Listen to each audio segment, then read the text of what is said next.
नमस्ते दोस्तों। आज हम फिर एक नया टॉपिक लेके आए हैं जो है relation between EMF and terminal potential difference. यानी कहने का क्या मतलब हुआ, जो विद्युत वाहक बल एवं टर्मिनल विभवांतर में संबंध, यानी विद्युत वाहक बल और टर्मिनल विभवांतर जो होगा सेल का, उन दोनों के बीच हम रिलेशन को बताएंगे।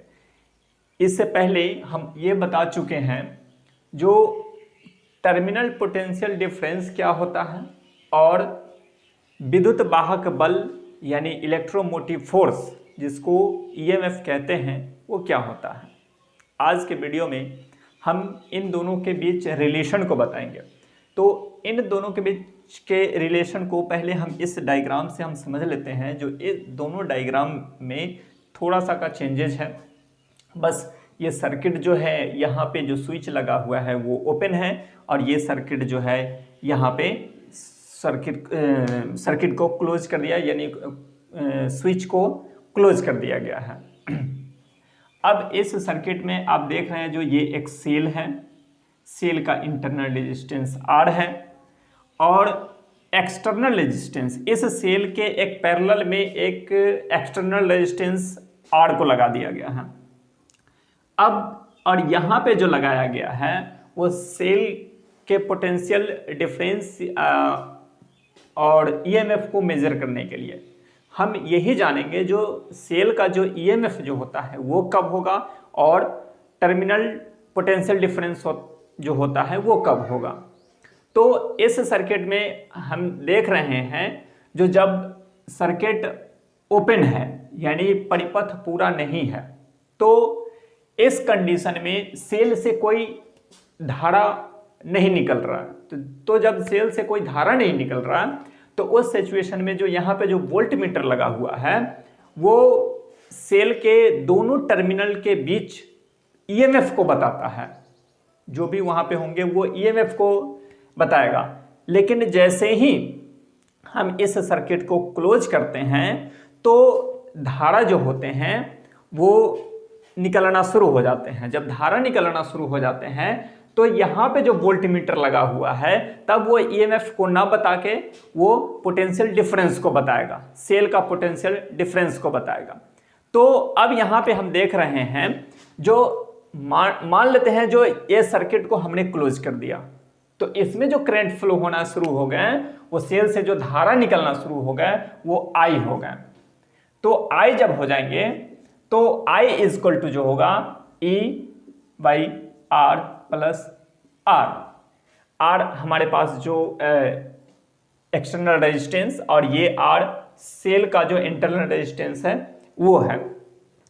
अब इस इक्वेशन से हम देख रहे हैं जो E is equal to IR plus IR, cross multiplication से हमारे पास ये इक्वेशन फर्स्ट आ गया। अब एक एक्सटर्नल रेजिस्टेंस जो लगा हुआ है वो सेल के पैरेलल में, तो जब सेल के पैरेलल में लगा हुआ है तो इसका जो पोटेंशियल डिफरेंस जो होगा वो इसका और इसका दोनों का सेम ही होगा, ठीक है ना।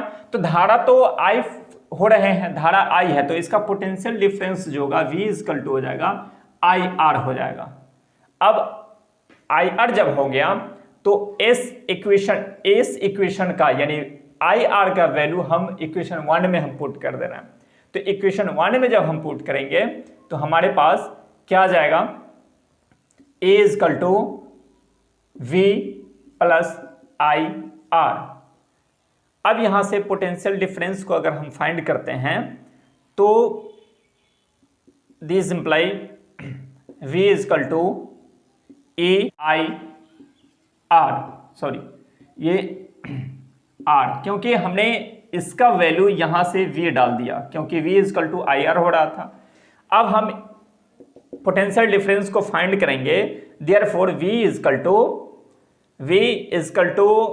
E minus IR।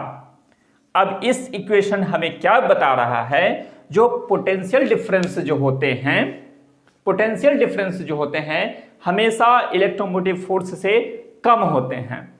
ये तो था, ये जो इक्वेशन था वो जब करंट फ्लो हो रहे थे तब, लेकिन अब हम उस स्थिति को मेजर करेंगे, उस कंडीशन को मेजर करेंगे जब इसमें करंट फ्लो नहीं हो रहे हैं। यानी हम कह सकते हैं जो I इजकल टू 0, जब I 0 होंगे तब इस इक्वेशन से हम क्या निकाल रहे हैं, इस इक्वेशन से जैसे ही I हमारा 0 हो गया तो V equal to A minus I का वैल्यू 0 इंटू R, यानी V इजकल टू E।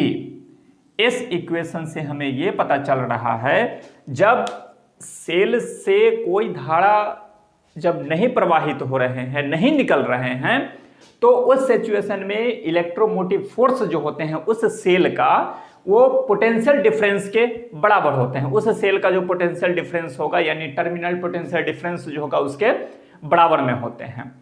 तो इस इक्वेशन से हमने दोनों इलेक्ट्रिक ईएमएफ और टर्मिनल पोटेंशियल डिफरेंस के बीच का रिलेशन को हमने जाना। तो आपने देखा किस तरह से इन दोनों के बीच रिलेशन है, ये दोनों डायग्राम से हमने इस चीज को हमने आपको दिखाया। तो